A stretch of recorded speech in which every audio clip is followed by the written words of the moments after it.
Section 4.6 is applications and models of exponential growth and decay. So we have an exponential growth or decay function here. It says let y0, that's y0 right there, be the amount or the number present at time t equals 0. Then under certain conditions, the amount y present at any time t is modeled by, and here's our equation. Okay, so y equals y0 times e to the kt, where k is constant. So the first problem we have here says decay of lead. A sample of 500 grams of radioactive lead-210 decays to polonium-210 according to the function. So here's our function right here, where t is the time in years. Find the amount of radioactive lead remaining after, and then we have a few parts. So let's see if we can't figure this out. Okay, so again, our function is a of t is equal to 500 times e to the negative 0.032 with a t. Part A is asking us to find how much is left after 4 years. So we're really looking for a of 4. So this is going to be 500 times e to the negative 0.032 times 4. Okay. The way we're going to do this, y'all, is we're going to use our calculator. And we're going to type in exactly what I see right there. Okay. So let me turn this on. Let me clear it. First thing is 500 times, I need to get to my e, so I'm going to go second, and then ln. Here's my power. Negative 0.032 times 4. Close that off. Hit enter. And I'm coming up with 439.93. Again, I'm going to round to 2 decimal places, but if it tells you to round to 3 or 4, then that's what you're going to do. 439.93. Okay, in this case, it's grams because that's how much we were dealing with, right? We're dealing with grams. Okay. So part B says we're now going to find it after 8 years. So we're going to do exactly what we did before, except instead of typing in the number 4, we're typing in the number 8, right? So quick trick on your calculator, you can do second entry, or second enter, so you'll get entry. And then all I'm going to do is I'm going to backspace and change that 4 now to an 8. Okay, and hit equals. And again, the 2 decimal places, I'm coming up with 387.07. 387.07, again, grams. This is approximating. Okay. Again, just a quick reminder, if it tells you to round to 4 decimal places, round to 4, okay? I'm doing 2 just for the sake of, trying to keep it simple. Now let's figure out what happens after 20 years, okay? So 500 e to the negative 0.032 times 20, okay? And again, this is exactly what I'm going to type in. Let me get my calculator. So let's go second entry. And all I'm going to do is change that 8 to a 20, close off my parentheses, hit equals, and I'm coming up with 263.65. 263.65, oops, 65 grams, okay? Now, there is a part D. Part D is asking us to find the half-life. What we mean by half-life is when will the amount be half of when we started? Okay. When we started. So think about it this way. How much did we initially have? We initially had 500. We're going to figure out how long is it going to take for us to get half of 500. Well, half of 500 is going to be 250. So let's do part D here, okay?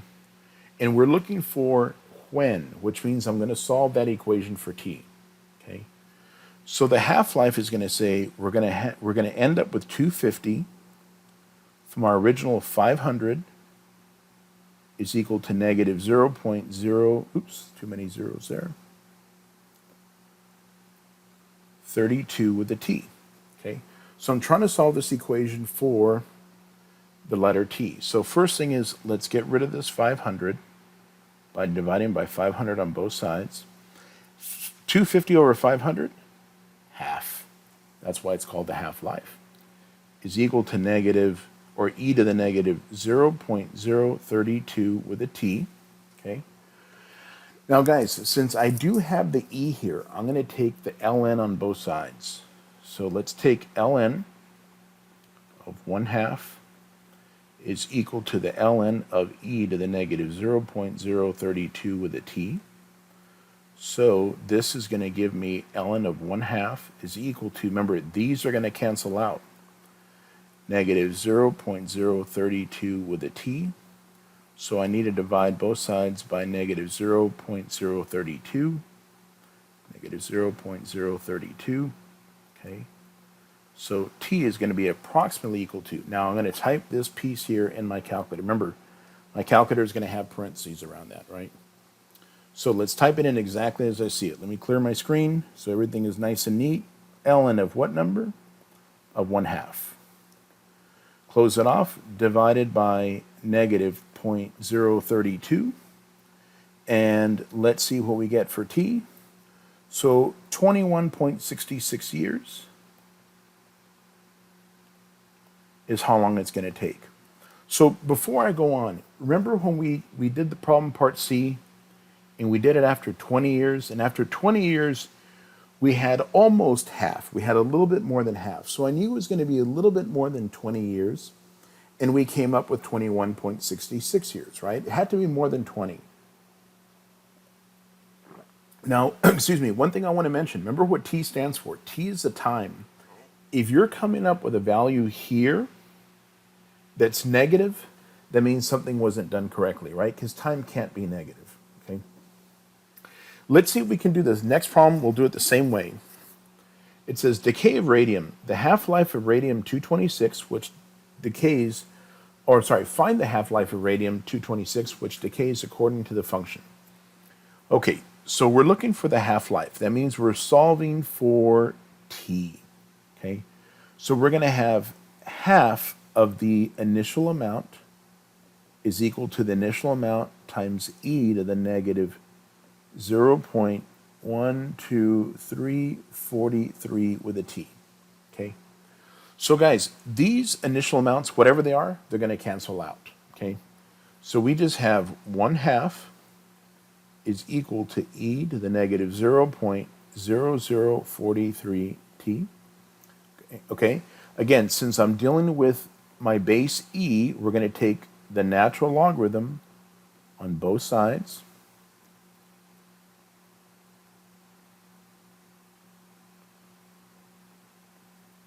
Okay, so let me move over to the right a little bit. Let's see, here we go. So I'm going to have the natural log of 1/2. Remember, these cancel out. Negative 0.00043 with a t. So let's divide by that coefficient, divide by that number on both sides. Okay. So remember, this is what I'm going to do on my calculator. Let me grab my calculator here. Let's clear the screen so everything looks nice and neat. Natural log of 1/2. Again, why 1/2? Because we're looking for half-life, right? Divided by negative 0.00043. And the t that we're coming up with is 1611.97. So 1611.97, this is in years. This is how many years it takes for this to break halfway down, okay? So these radioactive materials obviously take a long time to break down, all right? A long time to break down. Okay, so let's take a look at the next part that I have here. So we have an application on about cooling. It says if a hot object is put in a room with a temperature of T0, then according to Newton's law of cooling, the temperature T of the object after time T is modeled by, and we have an equation right here, okay?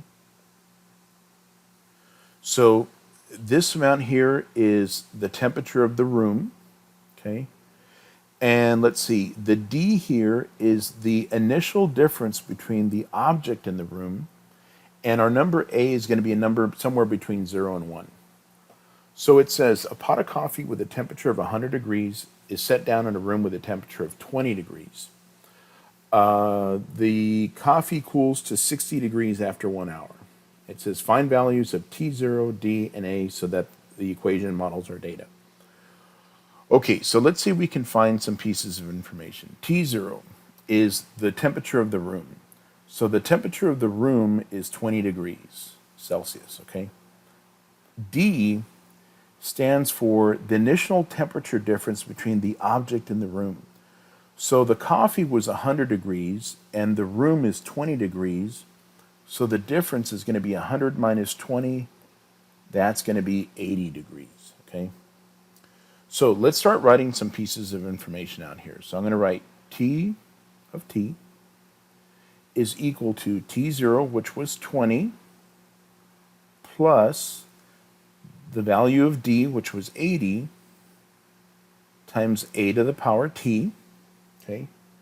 We also knew something else. We knew that after an hour, the temperature of the coffee was 60 degrees. So what does that mean? That means that the coffee was 60 degrees when the time T was 1 hour, okay? All we need to do now is solve for A. So let's subtract 20 on both sides. So this gives me 40 equals 80 times A. Remember, A to the first power is just A. So when we divide both sides by 80, 40 divided by 80 is 1/2. We found our value of A. Notice what it told me about A. It said A is going to be a number somewhere between 0 and 1. We came up with 1/2. Okay? So now, before I do anything else, I'm going to write out my equation. T of T equals T0, which we said was 20, plus the temperature difference, which we said was 80, times 1/2 to the power of T. Okay? So there's our equation. Now let's see if we can do part B. Part B says find the temperature of the coffee after half an hour. Okay, half an hour. All right. So guys, remember T is the time in hours. So I'm going to find the value at 0.5. Okay, I don't want to put 30 minutes because the equation is given to me using hours. Okay. So I'm going to do this piece here exactly on my calculator, exactly as I see it. So let me get my calculator going. Let's clear it out. So I'm going to type in 20 plus, because that's what I have, 80 times, because that's what I have. I'm going to use parentheses, 1/2, okay, to the power of 0.5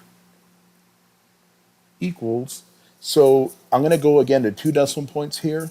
I'm coming up with 76.57. So 76.57 degrees. This was the temperature of the coffee after half an hour. All right, and now part C says, how long did it take? How long did it take, so I'm looking for T, for the coffee to reach 50 degrees Celsius? Okay, so what we're looking for now, let me scooch back up a little bit, is when this piece here is going to now be 50. So 50 is equal to 20 plus 80 times 1/2 to the power T. Okay? So first off, let's subtract 20 on both sides. Okay? So we have 30 equals 80 times 1/2 to the power T. Divide both sides by 80. Oops, 80. So those 80s cancel, those zeros cancel, so now I have 3 over 8 equals 1/2 to the power T. So remember, this is an exponential equation. I'm trying to get that variable down there, okay? Trying to solve for that variable. So if you remember what we said, what we can do, we can take the log on both sides. The log of 3/8 equals the log of 1/2 to the power t. And the reason I want to do that is that now this t will drop down here. So this is going to give me log of 3/8 equals t times the log of 1/2. Oops, let me fix that. Here we go. There we go. 1/2. Now let's divide both sides by the log of 1/2 on both sides. Okay. So I'm going to move my screen a little bit to the right so that I have a little bit more room. So t, these here are going to cancel, is going to be equal to the log of 3/8 divided by the log of 1/2. Okay, and that's the part I'm going to do in my calculator. Let me clear this thing out. Log of 3/8 divided by log of 1/2 and hit equals, and I'm coming up with 1.42 hours. And there's how long it took for it to reach 50 degrees. Okay. All right, so I think we got one more problem here. Yes, we got one more problem here in 4.6. And it says growth of bacteria. The growth of bacteria makes it necessary to time date some food products so they'll be sold and consumed before the bacteria count is too high. Suppose for a certain product the number of bacteria present is given by, and it gives us this equation right here, this function. Okay. And it says, it says where t is the time in days, and the value of f of t is in millions. Find the number of bacteria in millions present at each time. Okay, we can do this part. So let's take a look. F of t equals 500 times e to the power 0.1 with a t. We're looking for 2 days. So part A just says, let's find f of 2. So one thing I want to mention, y'all, is that these problems a lot are calculator problems. You just have to make sure that you're typing in the numbers correctly, okay? So that's why when I'm doing my calculator work here, I'm trying to go real slow, all right? So look, 500 times second ln, because I want to get to my e, and I'm going to type in exactly what I see. I see 0.1 times 2. And I'm going to hit enter. And so I'm coming up with 610.70. 610.70, and again, this is in millions. That's how much bacteria is on that food product after 2 days. All right, let's take a look. Part B says, let's do this after 4 days. Okay, we can do the same thing. So again, I'm going to use my calculator one more time, right? And let's see what we have. So I'm going to go second entry, and all I'm going to do is change that 2 to a 4, hit enter, and now coming up with 745.91. Again, this is also in millions. So 745.91 millions bacteria, right? It's gross. Okay, part C, 1 week. Remember, 1 week is the same thing as 7 days, right? So guys, you don't want to put a 1 there because it's going to do it after 1 day. Remember, the time here is given to me in days. So it says a week, that's the same thing as 7 days. So let's do this one more time. Second entry, change that 4 to a numero 7. And now coming up with 1,006.88. 1,006.88. Again, this is in millions, right? And that's why, again, they have those best sell by date, best used by date, that kind of thing, right? Because the longer it waits, you ever open up a pack of chicken that's been sitting in the fridge a little too long? A little funkadelic, right? And that right there, guys, was 4.6.